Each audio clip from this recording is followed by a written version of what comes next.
史提姆的大发现。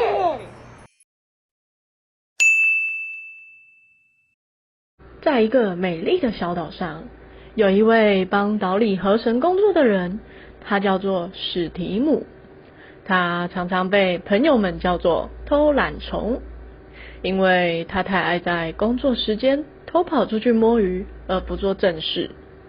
在某一天照常偷懒的日子里，又是一个偷懒的日子，好无聊哦。这时史提姆看到海上漂浮着一个物品。哇，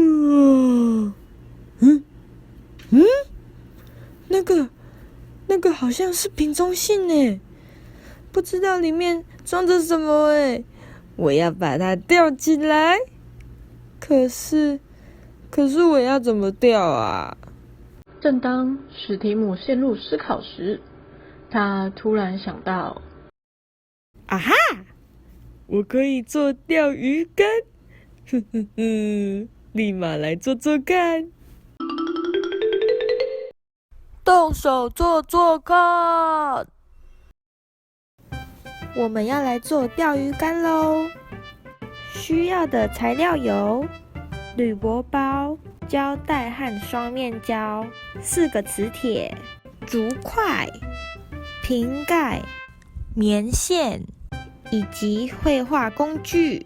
首先，在铝箔包的4个面中间用笔做记号，用美工刀沿着线割开，要记得留一片大面的不割哦。把4个磁铁粘在开口角落处，要注意磁铁的正负极哦。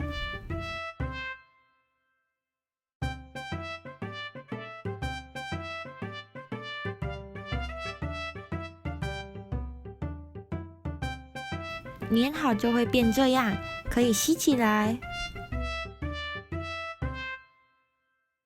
剪一条比铝箔包长一点的线，用胶带把绳子粘在铝箔包的2边，记得开口要朝下哦。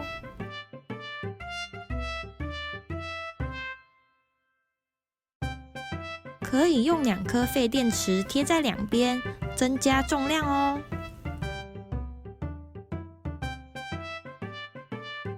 再剪一条大约60公分的线，和铝箔包上面的线绑在一起。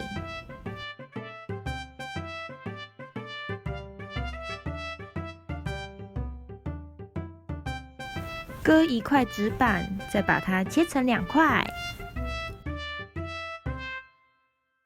用双面胶把前面粘起来，变成一个三角形。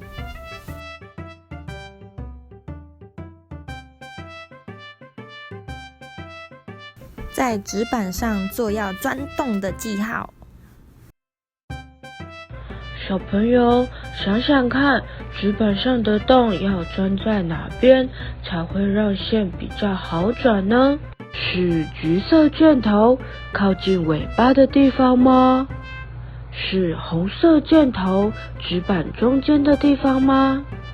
是蓝色箭头纸板前面的地方吗？先把影片暂停一下，我们一起想一想。1、2、3，博士要公布答案咯。答案就是红色箭头钻洞钻纸板的中间咯。你们答对了吗？那我们继续看钓鱼竿怎么完成吧。用美工刀割十字会比较好穿过去哦。把竹块从洞穿过去，瓶盖上面割十字，套在外面的竹块上，当作绕线轮。再把绳子绑在里面的竹块上，就完成啦！小朋友们，你们看看钓鱼竿，我们先从左边开始看。当手握在纸板的地方时，为了要让钓竿能够成功的钓到瓶中信，我们需要把手握在纸板尾巴，手握的地方就叫做支点。再来是瓶盖，在钓瓶子的时候要转一下瓶盖，将绳子放长，让绳子帮我们碰到瓶中信，转的地方就叫做施力点。我们再看最右边的盒子，我们要用盒子把瓶中信吊起来时，瓶中信也会有重量，这时候就好像瓶中信在跟你拔河一样，反抗你的力气。吊盒子的地方就叫做抗力点哦。这样明白了吗？这就是杠杆原理哦。我们一起来看看成果吧。钓鱼竿使用到了杠杆原理，手是支点，瓶盖为施力点，铝箔包为抗力点。利用这些原理，就可以做出好玩的玩具咯。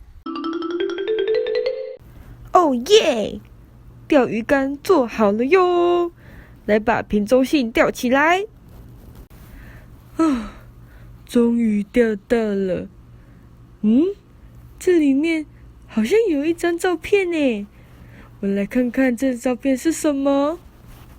当史提姆在摸索照片的时候，嘿，这上面是什么啊？小朋友，瓶子里面放的是什么照片呢？答案会在下一集揭晓哦。亲爱的小朋友们，杠杆原理是不是很简单呢？